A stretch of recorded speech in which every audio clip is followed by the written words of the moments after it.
Tes séances de médiation tournent un peu en rond et tu manques parfois d'idées. Aujourd'hui, on te partage 5 activités pour varier tes séances, t'adapter à ton public et surtout respecter ton chien.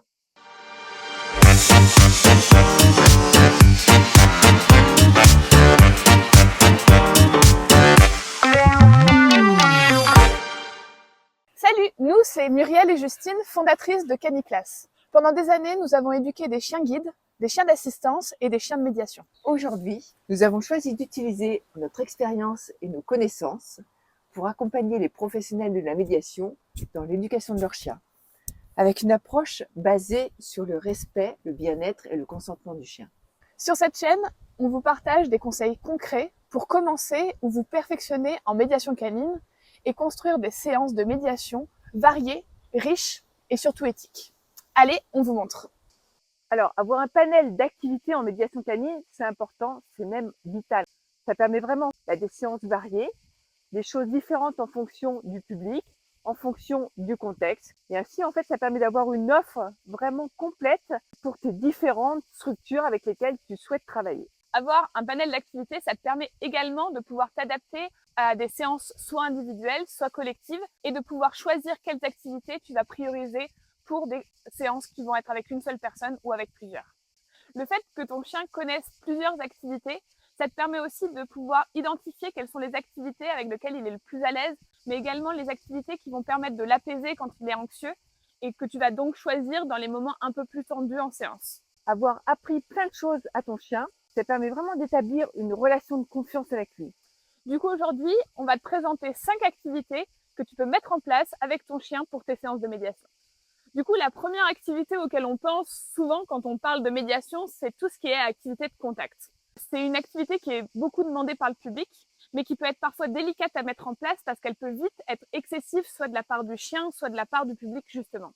Il y a des chiens qui vont aimer le contact, qui vont facilement aller vers les gens. Encore faut-il que ce contact soit ajusté et qu'il ne provoque pas de l'aversion à long terme pour ton chien. On sait que l'absence de contrôle sur les situations crée du stress. Donc c'est important de mettre en place avec son chien un dialogue qui lui permet d'exprimer clairement son consentement et du coup de l'impliquer complètement dans les activités de médiation. C'est pour ça qu'on doit proposer des positions de consentement à son chien. Ton chien va se coucher par exemple sur un tapis. Le fait de rester sur ce tapis particulier implique qu'il est prêt pour les activités de contact. Et le fait qu'il se lève ou qu'il parte de ce tapis exprime son désir de s'extraire de l'activité ou de marquer une pause. Avoir mis en place ces apprentissages permettant d'exprimer clairement son consentement est vraiment essentiel dans la pratique de la médiation. Ça te permet à la fois d'être sûr que ton chien est impliqué dans l'interaction et ça te permet aussi de le travailler avec ton public de façon à ce qu'il soit capable d'identifier si le chien est consentant à l'activité ou non. Donc là, on va te décrire un exercice sur des activités de contact que tu peux mettre facilement en place avec différents types de publics. C'est l'exercice d'identification des zones corporelles. Cet exercice consiste à faire nommer à votre public les différentes parties du corps du chien et à faire un parallèle avec son propre corps. Ça implique que ton chien soit habitué à être manipulé et à être touché sur ces différentes parties du corps. Cet exercice permet de faire verbaliser à ton public le consentement au contact et de pouvoir identifier les zones avec lesquelles ils sont à l'aise et les zones où ils le sont moins. On va te parler maintenant de mobility. La mobility, ça peut être plein d'exercices variés et divers. On va te décrire un exercice en particulier qui est la pyramide humaine. Alors, l'exercice de la pyramide humaine est plutôt un exercice adapté aux enfants ou aux adolescents. L'exercice consiste à former des petits groupes de personnes qui vont devoir collaborer ensemble pour imaginer une activité à faire avec le chien. C'est-à-dire, par exemple, ils vont imaginer un tunnel humain où en fait leurs jambes serviraient de piliers à ce tunnel et le chien devrait passer à l'intérieur de ce tunnel. Cet exercice de pyramide humaine permet de travailler vraiment la collaboration dans l'équipe, mais aussi vraiment l'écoute et l'imagination. Il peut exister plein de variantes différentes à cet exercice. L'important, c'est que ton chien soit à l'aise pour passer sur ou sous des humains. Alors, le troisième type d'activité qu'on peut faire avec un chien de médiation, c'est tout ce qui est activité de flair. Les activités de flair sont souvent des activités qui sont appréciées par les chiens et qui sont assez faciles à mettre en place. Il faut savoir que l'odorat, c'est quand même le sens le plus développé chez le chien et qu'il adore faire travailler son flair. Il y a plein de possibilités sur les activités de nose-work, de flair. On va t'en proposer une, c'est la chasse au trésor.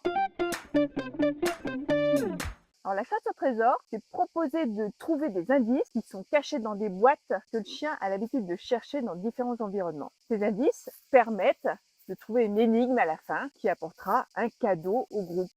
La quatrième activité, c'est le canicross ou le canimarche. Ce lien avec le chien apporte une multitude de sensations. Pour le chien, le fait de tracter ou de mettre de la pression dans le harnais est plutôt un apprentissage facile. Bon, par contre, il faut bien sûr que tu puisses moduler en fait le rythme de ton chien, qu'il puisse ajuster son pas au rythme de la personne, apprendre le stop et s'arrêter quand il le faut.